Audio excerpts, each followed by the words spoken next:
শুরুতে থাকছে সংবাদ শিরোনাম।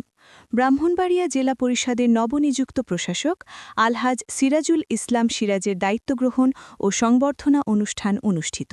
সিরাজুল ইসলাম স্টাফ রিপোর্টারের পাঠানো তথ্যচিত্রে থাকছে বিস্তারিত। সঠিক সংবাদ, সচ্ছল বার্তা।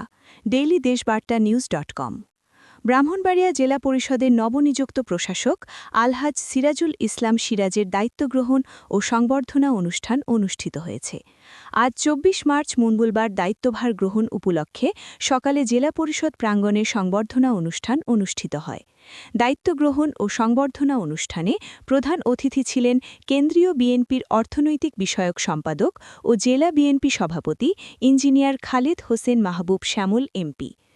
ব্রাহ্মণবাড়িয়া জেলা পরিষদের ভারপ্রাপ্ত প্রধান নির্বাহী কর্মকর্তা আব্দুল কাদের মিয়ার সভাপতিত্বে আয়োজিত সংবর্ধনা অনুষ্ঠানে বিশেষ অতিথি ছিলেন ব্রাহ্মণবাড়িয়া ১ নাসিরনগর আসনের সংসদ সদস্য এম.এ. হান্নান, জেলা প্রশাসক শারমিন আক্তার জাহান, জামিয়া ইসলামিয়া ইউনুসিয়া মাদ্রাসার অধ্যক্ষ মুফতি মোবারকুল্লাহ, জমিয়তে উলামায়ে ইসলাম কেন্দ্রীয় নির্বাহী কমিটির সহ-সভাপতি মাওলানা জুনায়েদ আল হাবিব, জেলা বিএনপির সিনিয়র সহ-সভাপতি জাহিরুল হক খোকন, সাবেক পৌর মেয়র হাফিজুর রহমান মোল্লা কোচি প্রমুখ।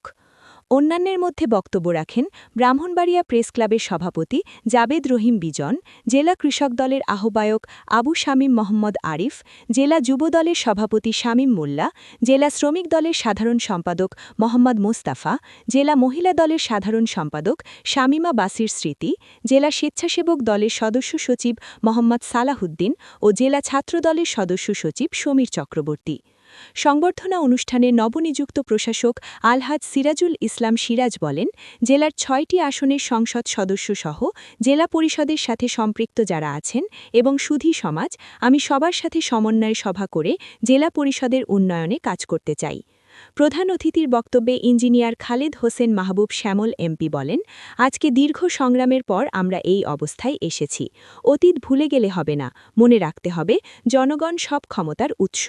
ক্ষমতায় আছি বলে যা ইচ্ছে করা যাবে না। আগামীতে যত নির্বাচন হবে তা হবে জনগণের ভোটে, সেদিকে লক্ষ্য রেখেই আমাদের কাজ করতে হবে। তা না হলে ২০৩১-এর নির্বাচনে তার খেসারত দিতে হবে। তিনি আরও বলেন, প্রধানমন্ত্রী তারেক রহমান সাদাসিধে জীবনযাপন করছেন। সংসদ সদস্যরা ট্যাক্স ফ্রি গাড়ি পরিহার করেছেন, বাড়ি নিচ্ছেন না। আঙুল থেকে ভোটের দাগ মুছে যাওয়ার আগেই সরকার ধাপে ধাপে ইশতেহার বাস্তবায়নের লক্ষ্যে কাজ শুরু করেছে। ফ্যামিলি কার্ড দেওয়া শুরু হয়েছে।